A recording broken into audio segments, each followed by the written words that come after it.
Bom dia, irmãs, que a graça e a paz seja com todos. Amém? Vamos começar a nossa lição dessa manhã. Peço às irmãs a atenção para a nossa aula. Nós estamos estudando o livro de Eclesiastes. Então peço que você já vá abrindo sua Bíblia aí nesse livro, o livro de Eclesiastes. Nós vamos começar a nossa lição dessa manhã. Semana passada nós consideramos aí a passagem que vai do capítulo 1, versículo 12, até o capítulo 2, versículo 11. E na ocasião, nós acompanhamos Salomão na sua busca por satisfação, né? Nós vimos que Salomão buscou se satisfazer, encontrar felicidade em basicamente 3 coisas: na sabedoria, nos prazeres e nas grandes realizações. E em cada ponto desse nós vimos que Salomão, obrigado, Igor. Em cada ponto desse nós vimos que Salomão não obteve êxito, né? Ele acabou se frustrando cada vez mais. E com isso nós aprendemos na sessão passada que nessas mesmas coisas em que o homem também, o homem moderno, o homem do nosso tempo, tenta encontrar felicidade, tenta encontrar realização, ele também não consegue encontrar. Já no finalzinho da lição, as crianças já tinham chegado, e aí é inevitável que a gente perca um pouco da produtividade. Então eu queria que vocês abrissem, deixe marcado aí em Eclesiastes, abra rapidinho aí em João capítulo 4, versículo 14. Só para a gente colocar um ponto final na lição passada, nós vamos perceber nesse texto aqui a resposta que o próprio Senhor Jesus dá àquela busca que Salomão fez. João 4, 14. 13 e 14. Esse aqui é o diálogo de Jesus com a mulher lá de Samaria, né? A mulher do poço lá. Ele diz assim, versículo 13: Afirmou-lhe Jesus: quem beber desta água tornará a ter sede. Aquele, porém, que beber da água que eu lhe der, nunca mais terá sede. Pelo contrário, a água que eu lhe der será nele uma fonte a jorrar para a vida eterna. Percebam que aqui nós temos um diálogo interessante com o texto de Salomão, que nós vimos semana passada. Salomão buscou em várias coisas saciar a sua sede de vida, porém ele sempre voltava a ter sede. Jesus diz isso, que quem beber de água natural volta a ter sede, mas aquele que beber da água que o Senhor dá, nunca mais terá sede. Então, em Cristo nós encontramos a resposta que Salomão buscou na lição passada. Antes de passarmos para a lição nova, uma má notícia. Eu pensei que tinha gravado o estudo passado, porém não gravei. Então, o primeiro estudo, acho que essa semana vai entrar no canal do YouTube, para quem quiser ouvir de novo, mas o segundo, infelizmente, só quando eu eventualmente der essa lição em algum outro lugar, eu posso gravar e colocar. Mas eu tenho o estudo todo escrito, o texto inteiro escrito. Se alguém quiser, eu posso disponibilizar para ler em casa, tá certo? Então vamos abrir nossas Bíblias em Eclesiastes capítulo 2, nós vamos ler apenas um versículo, para darmos início aí à nossa caminhada. Eclesiastes 2:17. Nós vamos ler todos juntos. Hoje nós vamos até o final do capítulo 2, se o Senhor permitir, mas para ganharmos um pouco de tempo, vamos ler apenas um versículo. Eclesiastes capítulo 2, versículo 17. Vamos ler todos juntos esse versículo. Eclesiastes 2:17, vamos ler com força, com vigor, entendendo que essa é a palavra do Senhor. Todos encontraram? Vamos lá? 2:17. Pelo que aborreci a vida, pois me foi penosa a obra que se faz debaixo do sol. Sim, tudo é vaidade e correr atrás do vento. Até aqui. Irmãs, nós já dissemos algumas vezes nos nossos estudos aí, esse é o terceiro estudo em Eclesiastes, nós já dissemos que provavelmente esse livro foi escrito por Salomão, isso é praticamente certo, foi Salomão que escreveu o livro, mas quase que certamente também ele escreveu durante a sua velhice, ele já era um homem de idade, né? E no estudo passado nós vimos que Salomão fez um resumo da sua vida, ele conta aqui a sua vida em resumo, como ele buscou na sabedoria, nos prazeres e nas realizações encontrar satisfação. E como eu acabei de dizer, falei agora há pouco, ele não conseguiu encontrar em nenhuma dessas coisas aquilo que ele tanto buscava. No texto que nós vamos considerar hoje, que vai do versículo 12 do capítulo 2 até o final, até o versículo 26 desse capítulo 2, nós vamos encontrar Salomão fazendo algumas reflexões sobre a sua vida. nós vamos encontrar Salomão considerando algumas coisas sobre esses anos em que ele passou buscando essa satisfação. E também Salomão vai começar a considerar algo aqui novo no seu texto. Ele vai começar a falar sobre a morte. Aliás, a morte é um tema que aparece várias vezes no livro de Eclesiastes. E aqui nós vamos encontrar um elemento novo dentro da argumentação de Salomão. Eu já expliquei, acho que no estudo passado, no primeiro estudo, que o livro de Eclesiastes tem algumas subdivisões. A primeira grande parte do livro são os capítulos 1 e 2, quando Salomão tenta nos dizer, em resumo, que não há nada debaixo do sol no qual nós possamos encontrar felicidade total. A partir do capítulo 3 ele vai mostrar então como é que nós vivemos no mundo sabendo disso. E no final ele vai trazer um outro assunto. Então vejam, a passagem que nós vamos considerar hoje fecha esse primeiro grande argumento do autor, que é o de que tudo é vaidade. Capítulo 1, versículo 2, o autor disse isso, tudo é vaidade. E ele vai fechar esse argumento falando sobre a morte. É um tema que vai aparecer aqui no final da sua argumentação, nessa primeira parte do livro. Salomão vai nos dizer como ele considera a morte e como a morte exerce um papel importante na certeza de que tudo debaixo do sol, portanto, é vaidade. Os primeiros versículos aí do nosso texto são os versículos de 12 a 14. Perceba que Salomão vai fazer uma reflexão sobre o que ele disse antes. Veja o versículo 12. Então passei a considerar a sabedoria, a loucura e a estultícia. Passei a considerar a sabedoria, a loucura e a estultícia. Se você estava aqui no estudo passado, você deve lembrar que a sabedoria foi a primeira coisa que Salomão buscou para tentar encontrar satisfação. Ele fala sobre isso nos versículos 12 a 18 do capítulo 1. Salomão era um homem sábio e ele buscou na sabedoria encontrar satisfação total. Ele não conseguiu. Lembram que semana passada eu falei que, aliás, o próprio Salomão diz que o muito conhecimento traz também muita tristeza. Lembram disso?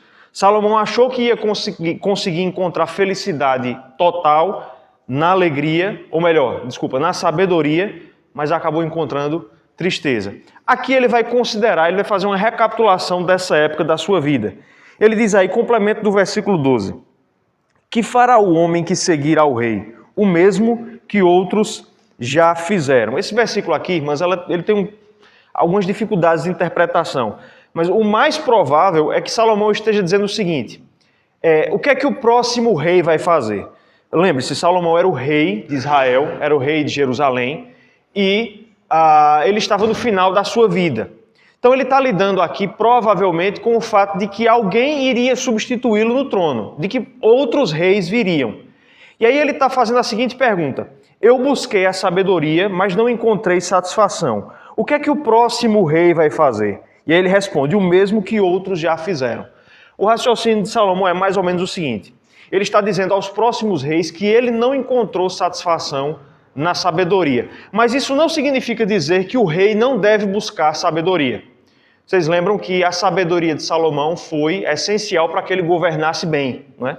Já que ele foi colocado diante de algumas situações difíceis. Lembram daquelas duas mulheres que se apresentaram diante de Salomão? Uma dizia que o filho era dela e a outra a mesma coisa. Como foi que Salomão resolveu aquilo ali? Com grande sabedoria. Por isso que ele diz aqui, o mesmo que os outros reis fizeram, os próximos devem fazer. Você deve buscar a sabedoria. Não é que a sabedoria é ruim. E ele vai ressaltar isso no versículo 13 e na primeira parte do versículo 14. Veja aí. Então vi que a sabedoria é mais proveitosa do que a estultícia, quanto a luz traz mais proveito do que as trevas. Versículo 14. Os olhos do sábio estão na sua cabeça, mas o estulto anda em trevas. Veja que Salomão aqui exalta a sabedoria. Ele diz que ter sabedoria é algo bom.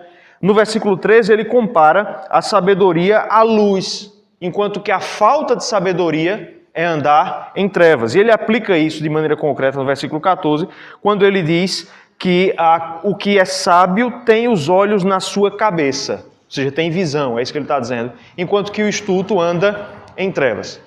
O que é que Salomão está dizendo em resumo? Não é que a sabedoria é ruim, a sabedoria é útil. Se você andar nesse mundo sem ter sabedoria, é o mesmo que você andar por um caminho em trevas. Você vai levar uma topada, vai tropeçar, vai errar o caminho. E andar nesse mundo com sabedoria, por outro lado, é andar na luz, é conhecer o caminho. Aliás, um diálogo interessante aqui entre as palavras de Salomão e o Salmo, né, que diz que a palavra do Senhor é luz para o caminho. O Salmo 119 diz isso, né? O ponto aqui é, como eu já falei, não é que a sabedoria seja ruim, ela é útil. O ponto aqui é que a sabedoria, muito embora seja útil, ela não consegue vencer uma certa barreira. E ele vai apresentar essa barreira no final do versículo 14. Em resumo, Salomão está fazendo um contraponto aqui. Nós vimos semana passada que ele não encontrou felicidade nem na sabedoria, nem nos prazeres, nem nas realizações. Mas não pense que essas coisas são ruins. Elas são boas. Só que elas não podem nos completar porque elas não vencem uma determinada barreira. Essa barreira é a morte. E ele vai considerar isso a partir do final do versículo 14. Do versículo 14, a parte final, até principalmente o versículo 23, Salomão vai nos ensinar que a morte zera tudo. Que as coisas que nós conquistamos nessa vida não passam pela barreira da morte. E é por isso que elas não conseguem nos completar. Porque a morte acaba acabando com essas coisas que nós conquistamos. Se você adiantar um pouquinho lá para o capítulo 7, versículo 2, nós vamos encontrar um conselho muito sábio aqui de Salomão quanto a essa questão da morte. Capítulo 7, versículo 2 de Eclesiastes. Eu até trabalhei esse versículo há algumas semanas aqui na igreja, na quinta-feira. Salomão diz: melhor é ir à casa onde há luto do que ir à casa onde há banquete, pois naquela, ou seja, onde há luto, se vê o fim de todos os homens, e os vivos que o tomem em consideração. Salomão diz que se você quer viver de maneira sábia, você precisa considerar a morte. A questão é que a gente só costuma fazer isso à medida em que os anos passam, né? Quando nós somos jovens, nós não pensamos na morte. Você já viu alguém de 17, 16 anos fazer algum arrazoado sobre morrer? Não, né? Nós pensamos nisso à medida em que os anos vão se passando, à medida em que nós percebemos a corrosão de nossos corpos. E Salomão já era um homem velho aqui. E o que ele vai fazer aqui, no complemento do capítulo 2, é considerar a morte. É olhar tudo que ele conquistou e colocar ao lado da certeza de que ele vai morrer e ver o que é que sobra.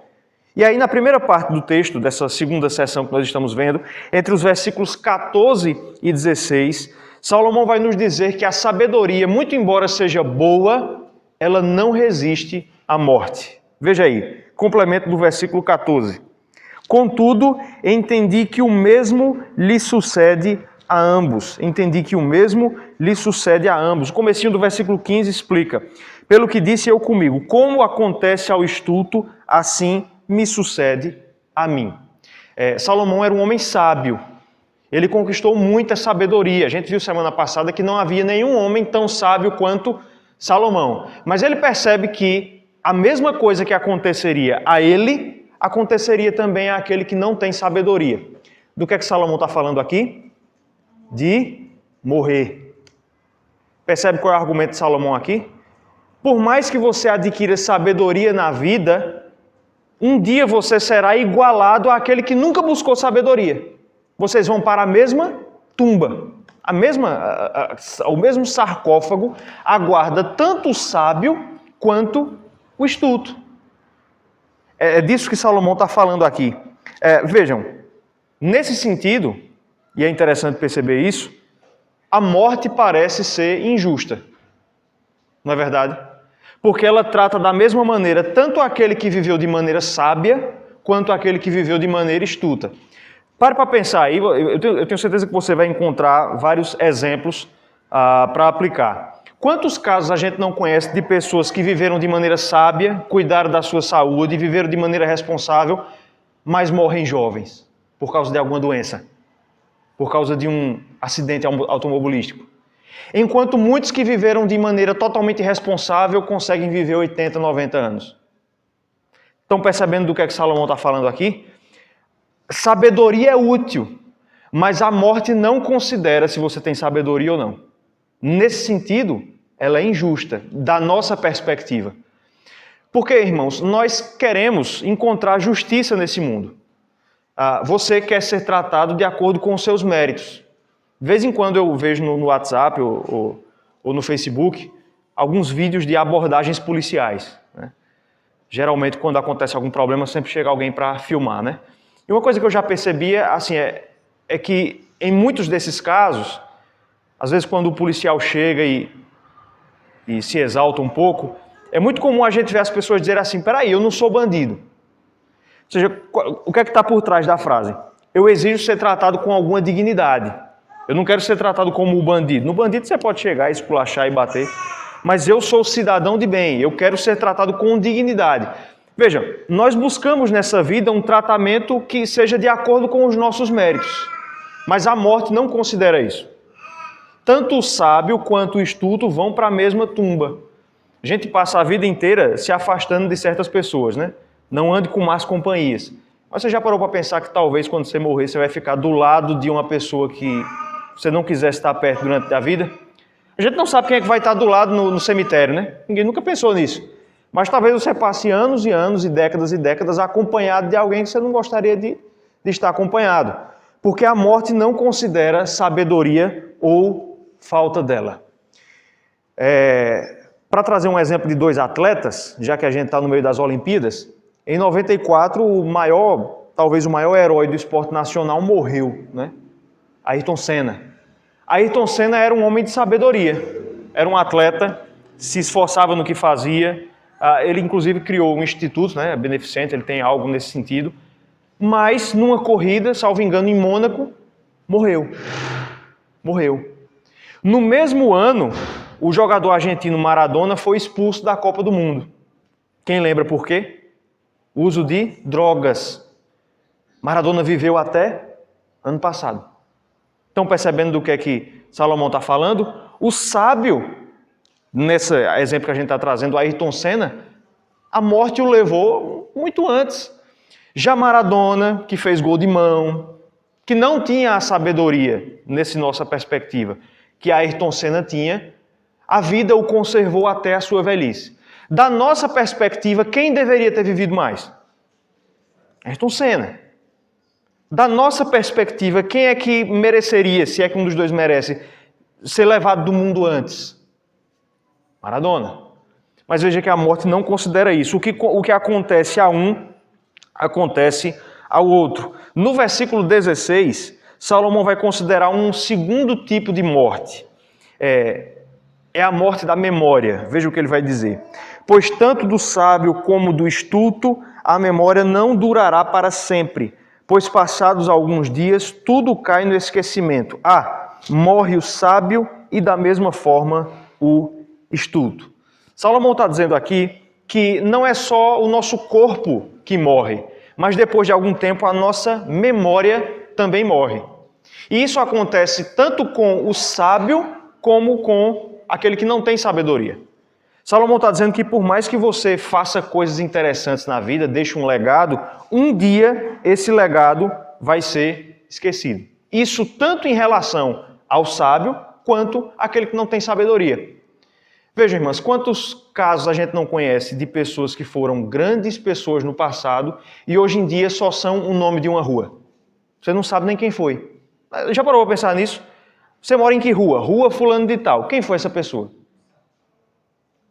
Na grande maioria dos casos nós não sabemos. Mas vejam, por que uma rua foi batizada com o nome delas? Porque em algum momento eles foram pessoas de algum destaque. Mas muito embora eles tenham feito algo de importante na sua vida, isso caiu no esquecimento. E isso acontece tanto com aquele que nunca fez nada, como com aquele que viveu de maneira brilhante, com aquele que teve sabedoria na sua vida. Foi Getúlio Vargas, né, que disse lá quando ele se suicidou em 55, se não estiver enganado, que ele estava saindo da vida para entrar na história.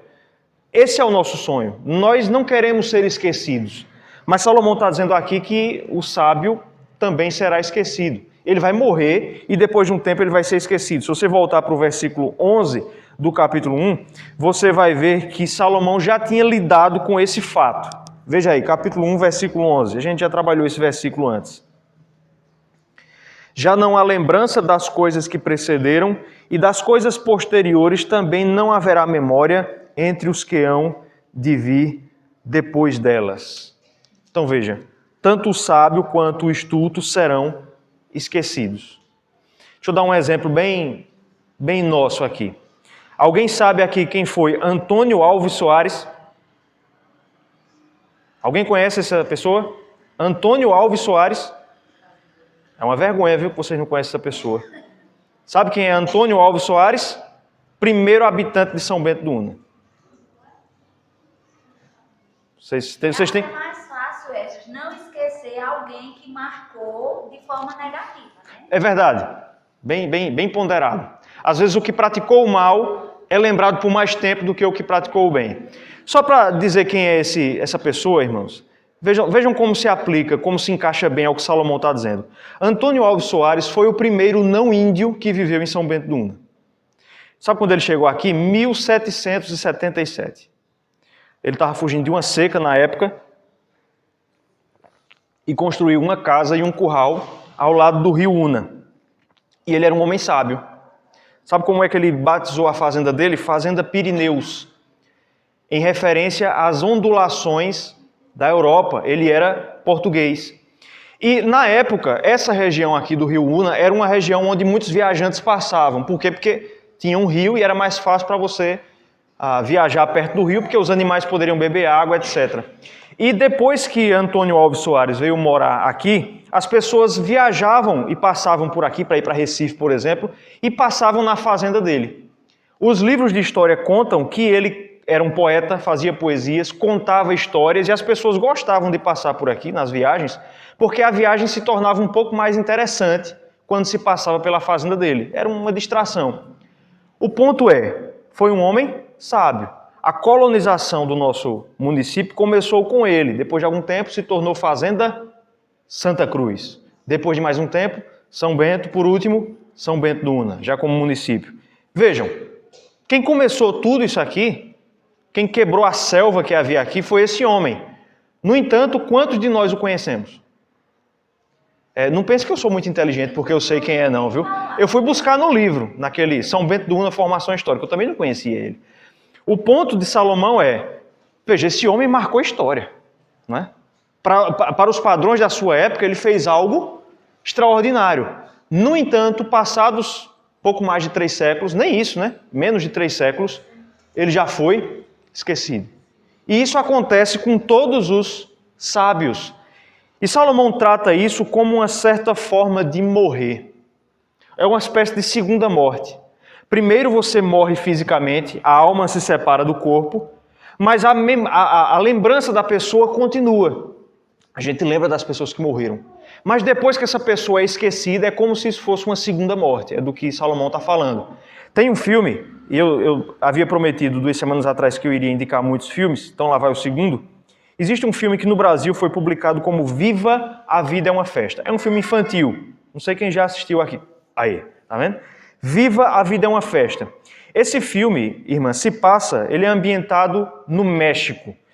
E talvez alguns de vocês saibam que o principal feriado no México é o Dia dos Mortos, né? É o Dia de los Muertos.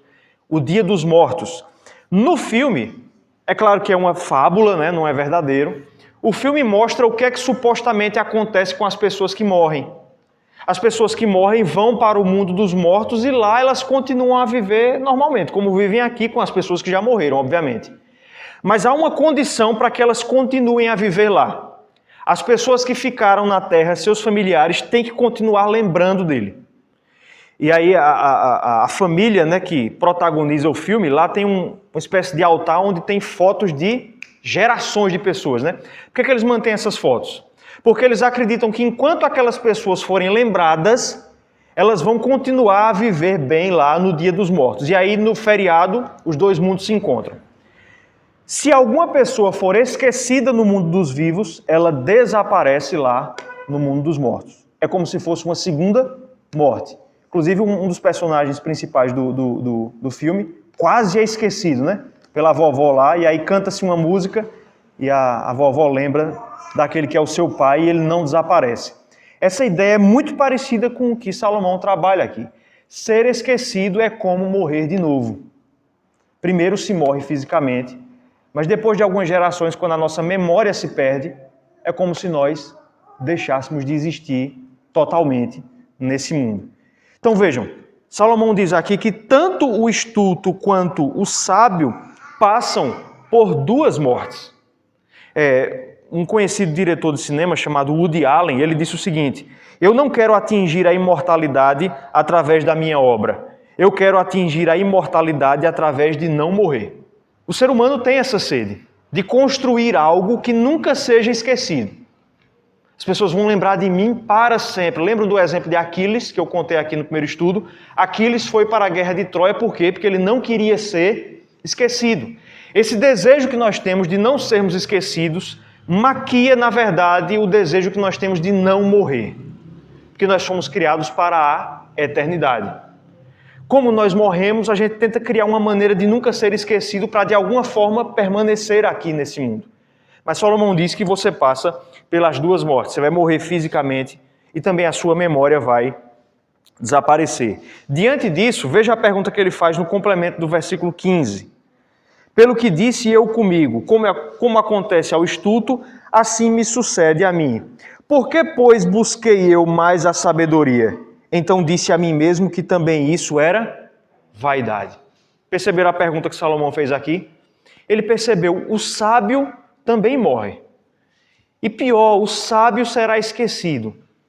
E aí ele olha para a sua vida e se pergunta, por que eu dediquei tanto tempo buscando sabedoria se ela um dia vai se perder por causa da morte? E, irmãos, não é esse o problema de muitas pessoas no mundo? Se dedicam para aprender, para saber, sem perceber que vão morrer e o conhecimento que adquiriram, eles não vão poder levar consigo na morte. Tem um produtor musical, na verdade é um crítico musical chamado Regis Tadeu, ele mora em São Paulo. Ele tem uma coleção de CDs e discos. Ele diz que perdeu a conta da coleção, mas ele estima que sejam cerca de 20 mil títulos que ele tem, físicos, viu? Em casa. Ele grava vídeos num quarto grande e é impressionante. E ele dedica a vida dele a isso, a adquirir conhecimento musical, a ouvir bandas novas, CDs novos. Agora, qual foi o preço disso? Ele nunca casou, ele não tem filhos, ele é uma pessoa totalmente sozinha no mundo. A última pessoa que havia na sua vida era a sua mãe, que faleceu. Será que ele não deve se perguntar a mesma coisa que Salomão se pergunta aqui? Para que tanto tempo dedicado a isso, se nada disso pode ser levado? O conhecimento que ele adquiriu, quando ele morrer, vai se dissipar. Os discos, provavelmente, algum colecionador vai comprar e depois vender. Estão percebendo do que é que Salomão está falando aqui? Mesmo a sabedoria que é tão preciosa, quando comparada com a morte, ela se torna vaidade. Tem a sua utilidade, mas não pode nos saciar porque ela não passa a barreira da morte. E a mesma coisa, irmã, se aplica às grandes obras. Vou pular o versículo 17, a gente volta para ele depois, mas veja aí a partir do versículo 18 agora, Salomão vai fazer o mesmo raciocínio em relação às grandes realizações. Você lembra lá do capítulo 2, versículo 4? Empreendi grandes obras, edifiquei para mim casas, plantei para mim vinhas. Salomão vai agora falar das coisas que ele fez, das grandes realizações e vai comparar isso com a morte. Veja a conclusão a que ele chega entre os versículos 18 a 21. Veja aí.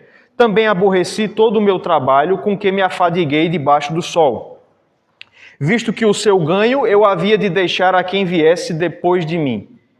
E quem pode dizer se será sábio ou estulto? Contudo, ele terá domínio sobre todo o ganho das minhas fadigas e sabedoria debaixo do sol. Também isto é vaidade. Então me empenhei porque o coração se desesperasse de todo o trabalho com que me afadigara debaixo do sol. Porque há homem cujo trabalho é feito com sabedoria, ciência e destreza. Contudo, deixará o seu ganho como porção a quem por ele não se esforçou. Também isto é vaidade e grande mal. Lembram da semana passada, né, quando eu disse que Salomão construiu grandes coisas? Lembram disso, né? ele construiu vinhas, ele construiu palácios, o seu patrimônio foi um patrimônio enorme. Ele olha agora para tudo isso que ele construiu e ele percebe que também isso é vaidade. Por quê? Porque tudo que ele construiu seria desfrutado por pessoas que não trabalharam por isso. Salomão trabalhou uma vida inteira, construiu um patrimônio, e quem é que vai desfrutar disso? Pessoas que não trabalharam.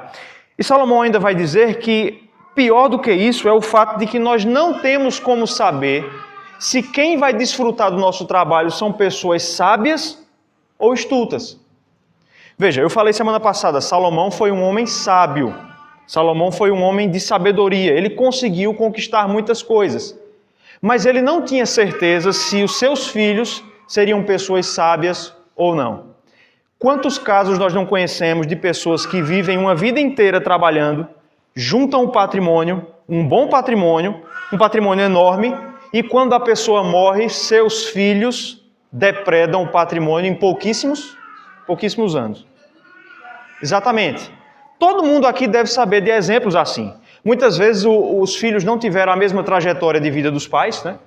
Já cresceram no luxo, já cresceram vivendo do fruto do trabalho do pai, e aí quando os pais falecem e os filhos herdam os bens, eles não têm a mesma sabedoria do pai, da mãe. O que acontece? O patrimônio rapidamente se destrói. Deixa eu dar um dado para vocês. Vocês sabiam que 1/3 das pessoas que ganharam na loteria nos Estados Unidos foram à falência em apenas alguns anos depois? Eu fui ler um artigo sobre isso.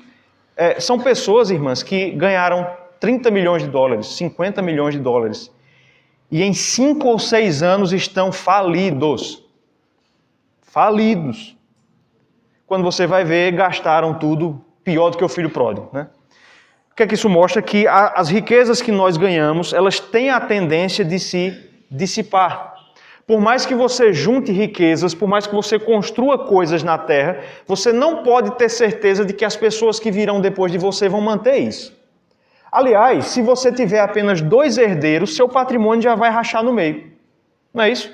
Se você juntar um patrimônio e deixar para 2 pessoas, esse patrimônio em si já vai ser dividido por 2. Se você tiver muitos filhos, vai ser dividido em muitas partes. Ou seja, nós não conseguimos manter aquilo que a gente constrói nessa vida. Não há garantias disso. E o próprio Salomão passou por isso. Nós falamos sobre isso semana passada também. Mas vocês lembram que Salomão conseguiu atingir o ápice do reino de Israel. Todo mundo lembra disso, né? O rei mais poderoso de Israel foi Salomão. Governou com sabedoria. Quem foi o filho de Salomão? Quem lembra? O que assumiu o trono? Roboão. Foi o que ele fez logo no começo do reinado dele? Dividiu o reino. Porque você não tem garantias de que seus filhos terão a mesma sabedoria que você teve naquilo que você construiu. Muitas vezes, eles acabam destruindo aquilo que foi construído. É disso que Salomão fala. E aí veja a reflexão que ele traz diante disso nos versículos 20, 22 e 23. Versículo 20. Então me empenhei porque o coração se desesperasse de todo o trabalho com que me afadigara debaixo do sol. Versos 22 e 23 agora. Pois que tem o homem de todo o seu trabalho e da fadiga do seu coração em que ele anda trabalhando debaixo do sol. Percebam, Salomão faz a mesma reflexão que ele fez em relação à sabedoria. Diante disso, diante do fato de que minhas riquezas não vão permanecer como elas são, diante do fato de que eu não sei como é que vão administrar o que eu conquistei ao longo da vida, por que eu dediquei tanto tempo ganhando riqueza? Não é isso que ele se pergunta aqui? Foi vaidade. E, irmãos, não é o que muitas pessoas deveriam se perguntar nos nossos dias? Por que tantas horas de trabalho? Para quê? Para que tanto excesso de trabalho? Por que tanta disciplina? Se aquilo que nós construímos, nós não temos garantia de que será mantido depois que nós morrermos. Vejam, é só você pensar na realidade municipal aqui que nós vamos saber de casos de pessoas que vivem exatamente como Salomão diz aqui. vivem para trabalhar, mas quem usufrui do seu trabalho são pessoas que nunca contribuíram com nada. E a pessoa nunca aproveita do que tem. Não tem casos assim? A pessoa é rica, a pessoa tem dinheiro, tem posses, mas nunca foi ali em Porto de Galinhas olhar a praia. Não tem casos e casos assim. Tudo que a pessoa conhece é trabalho. Pessoas assim deveriam ver o que Salomão disse. Ele também foi rico. Ia falar? Pode falar. É. Já era velho.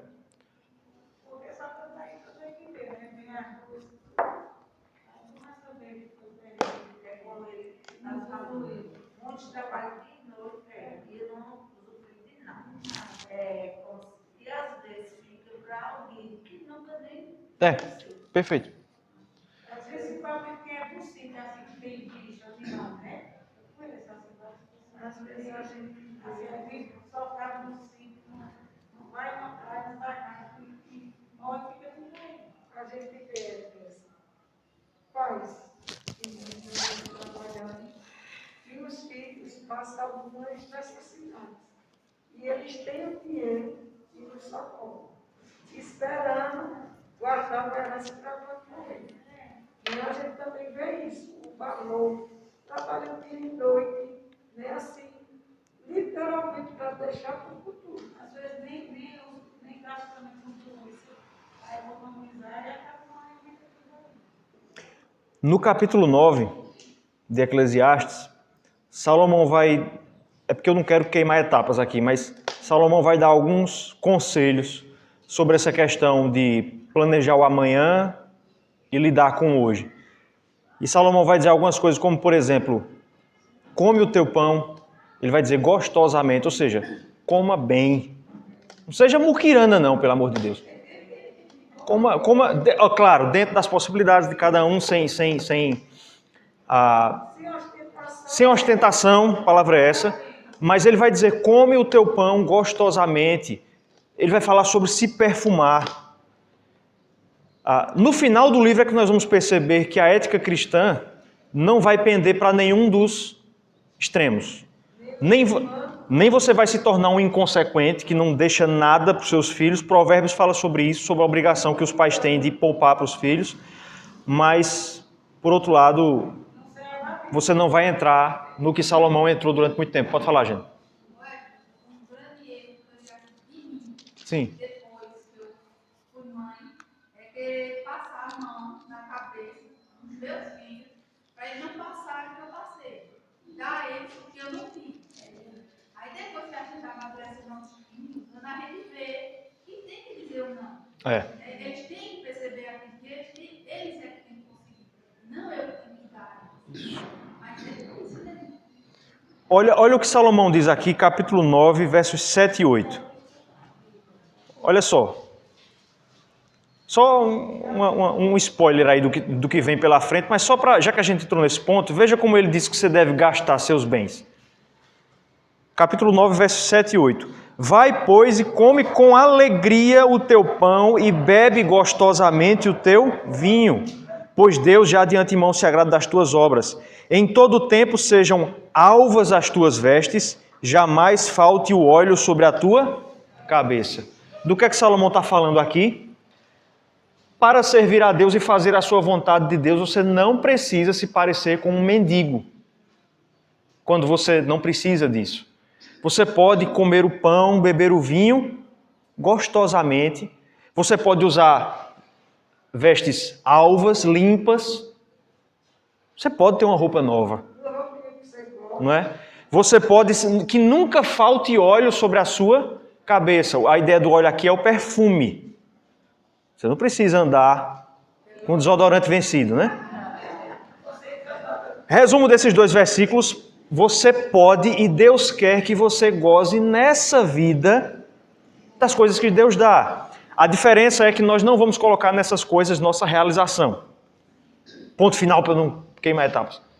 Mas perceberam qual é o ponto? Salomão perdeu tempo quando ele não entendia isso.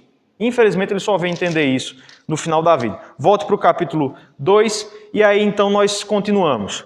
Salomão então percebe que seu patrimônio por mais que tenha sido algo bom. Vejam, as coisas que Salomão fez foram coisas boas.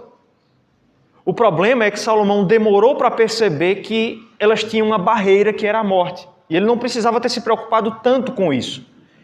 Tanto em relação à sabedoria, quanto em relação às suas obras. Ele percebeu que a morte zerava todas essas coisas. Quando ele percebe isso, qual é a sua reação? É a do versículo 17 que nós lemos no começo. Veja aí, 2,17. Pelo que aborreci a vida, pois me foi penosa a obra que se faz debaixo do sol. Sim, tudo é vaidade e correr atrás do vento. Salomão diz que diante disso, ele aborreceu a vida. Não pense que Salomão está dizendo que ficou triste. Aborrecer aqui tem o sentido provavelmente de detestar, segundo comentaristas, de ter aversão ou de desprezar. A expressão é forte, mas o que Salomão está dizendo é que quando ele percebeu que a morte iria anular sua sabedoria e que a morte iria anular suas obras, ele odiou a própria vida. Teve vontade de sair dela, de sair de debaixo do sol. Por quê? Porque ele vai dizer que toda a sua obra se tornou penosa, se tornou pesada, como um fardo. E não é assim que muitas pessoas se sentem? Essa semana nós tivemos uma demonstração disso, né? A maior ginasta do mundo, Simone Biles, abandonou a prova. Foi que ela alegou problemas relacionados à sua saúde mental. Eu vi uma entrevista dela e ela disse algo muito parecido com o que nós estamos vendo aqui. Ela disse que quando se classificou para a final, ela começou a enfrentar alguns problemas e algo que ela disse me chamou a atenção. Ela disse que olhou para a prova da final e não viu sentido no que ela ia fazer. Ela disse algo assim: por que competir? Por que disputar a final? Ela ia ganhar o ouro. O ouro era dela. O ouro era dela. A menina que ganhou o ouro, eu estava no consultório em Caruaru com o Islane, a menina que ganhou o ouro também era americana, mas era a reserva dela. Ou seja, estava garantido, o ouro ia ser da Simone Biles, né? A brasileira lutou, mas só conseguiu atingir a prata. Mas vejam, o que é que me chamou a atenção? Ela não enxergou sentido em fazer aquilo ali. Claro, a gente não pode julgar, nós temos muito poucos elementos para julgarmos pessoas concretas, muito mais um caso desse que acontece do outro lado do mundo. Mas o que eu quero que vocês prestem atenção é que muitas vezes nós nos percebemos exatamente nessa situação. Salomão chega à mesma conclusão. Não valeu a pena correr atrás de sabedoria nem de obras. Ele não viu sentido nisso. Foi a mesma coisa que a atleta experimentou durante a semana. E aí ele conclui dizendo que tudo é vaidade, tudo é correr atrás do vento. Infelizmente, irmãs, essa é a conclusão a qual muitas pessoas chegam no mundo. Elas acabam olhando para tudo isso, percebendo que a morte anula tudo e elas não veem sentido em permanecer aqui. A pergunta que a gente fica aí, ficam 3 versículos faltando para a gente caminhar para o final, mas antes de entrar neles, eu gostaria de fazer uma pergunta. Olhando para tudo isso que nós vimos aqui, desde o começo do livro, nesses 3 estudos, nós vimos no primeiro estudo que esse mundo é repetitivo, é uma eterna mesmice, os nossos próprios tradutores colocaram esse título aí sobre o versículo 4, eterna mesmice. Nós vimos no estudo passado que as coisas que estão aqui não nos satisfazem, só aumentam a nossa sede. E agora nós vimos que ainda há um elemento novo, que é a morte, que acaba por anular tudo. Viver debaixo do sol é viver dessa forma. Perceberam qual é o quadro que Salomão quer pintar aqui nos 2 primeiros versículos? Eu comecei essa série de estudos dizendo que Salomão tinha uma má notícia, não foi assim? Ele tinha uma má notícia a dar. Está dada. A pergunta é, como é que a gente faz para viver em um mundo assim? Eu sei que você é uma presbiteriana muito bem catequizada, muito bem discipulada, e você deve estar pensando aí, pensando no céu, não é isso? Você deve estar pensando nisso. Não, a gente continua aqui porque depois da morte vem o céu. Exato, mas veja, não pule etapas, eu ainda quero permanecer na pergunta. Porque por mais que nós saibamos que depois da morte vem o céu, isso não muda o fato de que ainda existe uma vida para ser vivida aqui. É ou não é verdade? Ainda há um tempo que só Deus sabe quanto tempo é para cada um de nós. no qual nós devemos viver aqui. E nós temos objetivos e funções, né? Perfeito. A pergunta é, como é que faz para viver aqui em um mundo como esse? Salomão vai responder, ou tentar responder essa pergunta, pelo menos começar a respondê-la, nos versículos de 24 a 26. E eu quero que você perceba a mudança de tom em Salomão nesses 3 versículos. Irmãos, até aqui, está ficando claro o que eu estou dizendo? Até esse versículo 23, tá certo?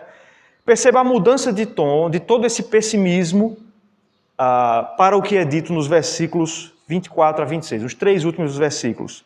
Veja o que ele diz. Nada há melhor para o homem do que comer, beber e fazer que a sua alma goze o bem do seu trabalho. No entanto, vi também que isto vem da mão de Deus, pois separado deste, quem pode comer ou quem pode alegrar-se? Porque Deus dá sabedoria, conhecimento e prazer ao homem que lhe agrada, mas ao pecador dá trabalho para que ele ajunte e amontoe, a fim de dar àquele que agrada a Deus. Também isto é vaidade e correr atrás do vento. Percebeu aí que agora Salomão fala sobre alegria, que Deus dá alegria. Prazer. Ele menciona Deus, né? Prazer. E veja que Deus só havia sido mencionado uma vez aqui, aonde? Capítulo 1, versículo 13. Foi a única vez até agora que Deus foi mencionado. E ele foi mencionado ali de uma forma negativa. Confira o texto. Salomão diz que Deus coloca sofrimento sobre o homem, inflige vaidade sobre o homem. Agora nós encontramos uma segunda vez Deus sendo citado, mas ele agora é citado de uma maneira positiva. A pergunta ou melhor, aquilo que é dito aí no começo do versículo 24, primeira parte aí, nada há melhor para o homem do que comer, beber e fazer que a sua alma goze o bem do seu trabalho. Essa frase, existe alguma discussão sobre a tradução dela. Provavelmente, a nossa versão Almeida, Revista Atualizada, ela não traduziu muito bem. A melhor versão, segundo comentaristas, é a que diz o seguinte, preste atenção.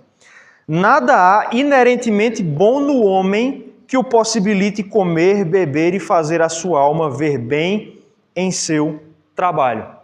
O que Salomão está dizendo aqui é o seguinte, vivendo num mundo assim, num mundo repetitivo, num mundo em que as coisas são frustrantes, e num mundo em que nós sabemos que nós vamos morrer, vivendo em um mundo assim, não é possível que nós tenhamos alegria. Como é que é possível retirar a alegria de um mundo assim? Por isso ele diz que não há nada inerente, ou seja, próprio do homem nem do mundo pelo qual você possa ter alegria. Mesmo assim, irmãs, esse mundo é um mundo de alegrias. Ele é um mundo de frustração e vaidade, mas é um mundo também que nós temos muitas alegrias. E a pergunta de Salomão é, de onde é que o homem consegue tirar alegria se ele vive num mundo tão ruim? Quem sintetizou isso muito bem foi Gonzaguinha, né? Eu sei que a vida poderia ser bem melhor, mas isso não impede que eu repita, é bonita, é bonita, é bonita. É mais ou menos essa pergunta que Salomão está fazendo aqui. Se nós vivemos num mundo tão ruim, num mundo quebrado, num mundo cheio de vaidade, de onde é que vêm as alegrias? Porque nós temos alegrias aqui também. Vejam, Salomão está falando sobre a morte. Todos nós sabemos que nós vamos morrer. Mas não tem certos momentos em que a gente esquece da morte? Não tem alguns momentos... Isso. Não tem alguns momentos que parece que a gente entrou na eternidade e depois sai dela? Momentos de muita alegria, que a gente até esquece que o tempo passou. Às vezes a gente não tem essa... Às vezes a gente não se expressa assim, né? Quando algo é muito bom, nem viu o tempo passar. Por alguns instantes, por algumas horas, você esqueceu da morte. É por isso que nós nos expressamos assim. A pergunta de Salomão é, por que nós somos assim? Por que nós ainda conseguimos extrair a alegria desse mundo, mesmo ele sendo tão quebrado? A resposta de Salomão é que Deus é que dá alegria ao homem. Complemento do versículo 24 e o versículo 25.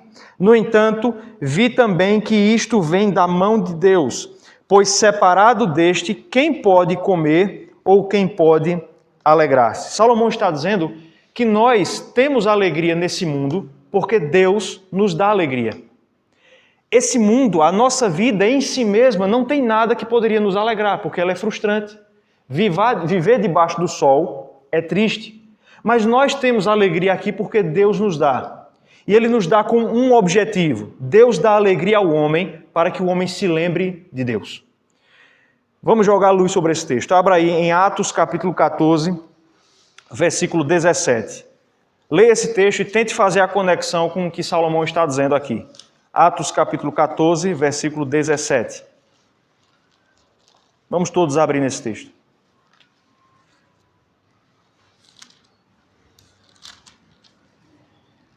Deixe marcado aí Eclesiastes e vá lá para Atos 14, 17.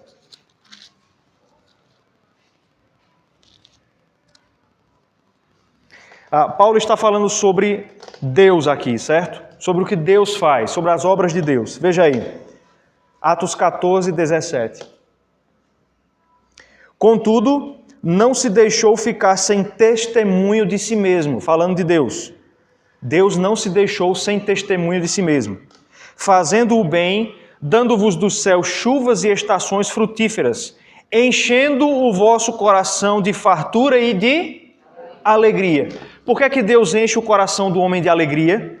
Para dar um testemunho de si mesmo. Deus permite que nós tenhamos alegria nessa terra para que nós nos lembremos de Deus, para que nós entendamos que há um mundo acima do sol onde Deus habita. E aqui, irmãs, é que nós percebemos, voltando para Eclesiastes 2, é que nós percebemos qual é o erro do ímpio. Qual é o erro do ímpio, daquele que não conhece a Deus? É que ele olha para as coisas boas da vida e não percebe que Deus está dando um testemunho dele. Vocês estão entendendo isso? O ímpio olha para as alegrias da vida e ele conclui o seguinte: é nessas coisas que eu tenho que pôr o meu coração. Esse é o erro dele. Ele olha... Oi? Sim, também, exato. Ele olha para as coisas boas que essa vida tem e ele não consegue enxergar que aquilo é apenas um sinal, uma placa indicando a direção para o autor dessas alegrias, que é Deus. O que é que você faria se você visse alguém na beira da estrada contemplando uma placa? Você diria que a pessoa enlouqueceu, não é isso? As alegrias são a placa, não são o destino. As alegrias que Deus dá para nós nessa vida são a placa indicando a direção. O problema é que o homem ímpio acha que aquilo ali já é o destino. Entenderam? Por isso ele não consegue obter a alegria real nessa vida, porque ele não percebe a indicação que Deus está dando a ele. Um comentarista chamado Walter Kaiser Jr., ele diz assim: todas as coisas que nós chamamos de bens da vida, a saúde, a riqueza, as posses, a posição, os prazeres sensuais, a honra e o prestígio, escapam das mãos das pessoas a menos que recebamos como um dom de Deus. O que é que o autor está dizendo? Que você só consegue desfrutar de alegria real se você a receber como dom de Deus. Se você excluir Deus da equação, ela se esvai. Você experimenta algo dela, mas rapidamente se esvai. Quem já assistiu aqui Piratas do Caribe? Primeiro filme. Os piratas do mal, né? Todos são do mal ali, na verdade, mas aqueles que são capitaneados pelo capitão Barbossa, né? Eles estão debaixo de uma maldição. Eles roubaram o tesouro de Cortés, Hernán Cortés, o conquistador do México, e eles foram por isso amaldiçoados. Eles fizeram isso para conquistar a imortalidade, eles nunca morreriam. Mas junto com isso veio uma maldição. E tem uma cena em que o capitão descreve essa maldição, né? Eles tinham uma vida eterna, mas eles não conseguiam desfrutar dessa vida. Eles não conseguiam sentir gosto, sentir cheiro. E qual é a grande busca dos piratas no filme? Voltar a ser pessoas mortais, para poder desfrutar das coisas da vida. É isso que acontece com o ímpio. Ele tenta excluir Deus da equação, achando que vai conseguir desfrutar da vida, mas aí é nessa hora em que ele perde o gosto da vida, já que ele excluiu o autor das alegrias da equação. É como comer uma comida e não sentir o gosto. Alguns de vocês sabem o que é isso, né? Recentemente aí com a doença aí, né? É como tomar um vinho e não sentir o gosto. É como passar um perfume e não conseguir sentir o cheiro. Zuzinha não gosta disso, né? Tem que sentir o cheiro.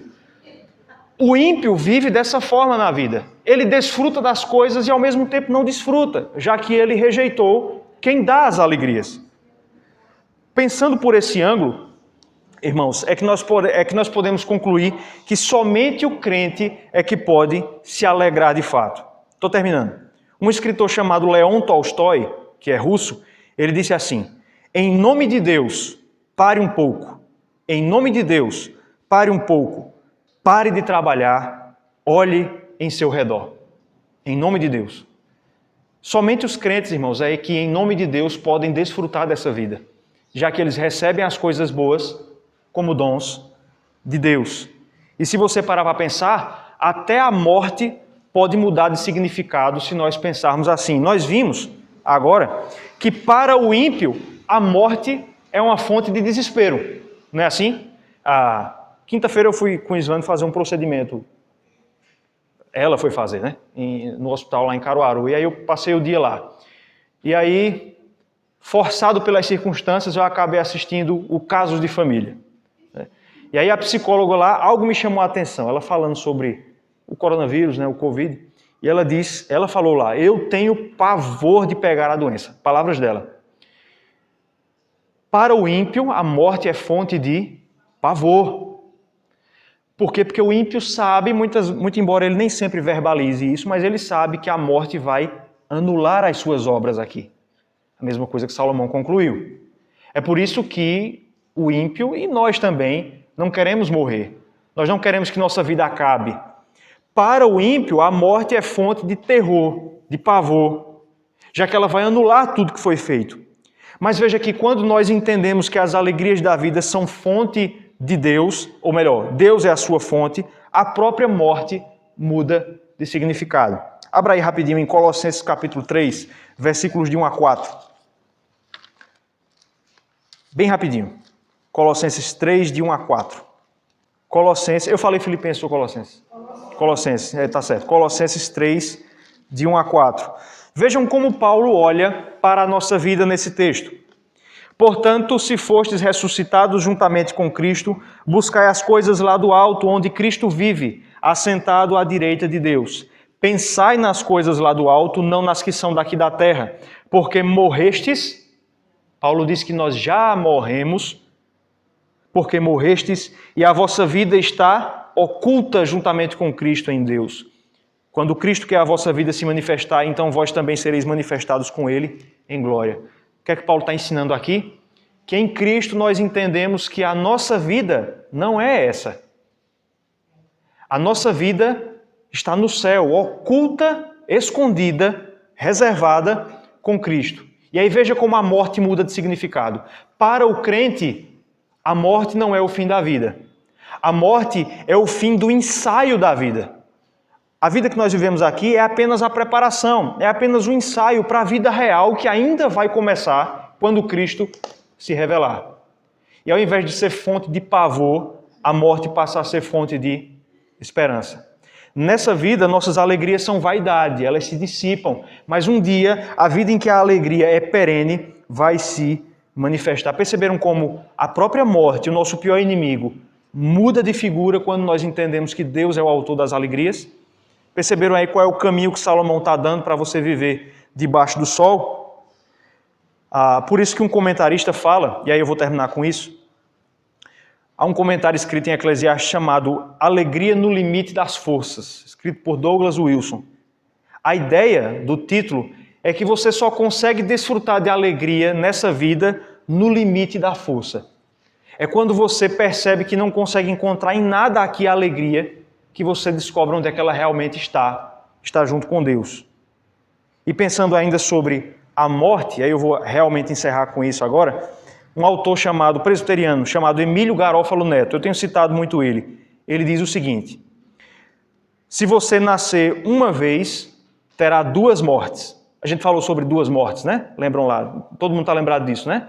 Se você nascer uma vez, terá 2 mortes.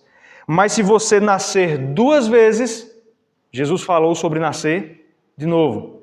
Se você nascer 2 vezes, você terá apenas uma morte. E essa morte será lucro. Não é o apóstolo Paulo que diz isso? Se você nascer uma vez, terá 2 mortes. Mas se nascer 2 vezes, terá apenas uma morte. E ela será lucro. A partir disso, no capítulo 3, Salomão vai nos dizer então como é que nós vivemos debaixo do sol, sabendo que tudo na vida é vaidade, sabendo que esse mundo é incapaz, que ele não tem as propriedades suficientes para nos satisfazer. E aí nós vamos ver várias e várias situações desse mundo quebrado e como é que nós lidamos com ela. Vamos ver isso pela graça do Senhor nas próximas semanas. Amém? Alguém quer falar mais algo? Mais alguma coisa? Não? Então até semana que vem, se Deus permitir.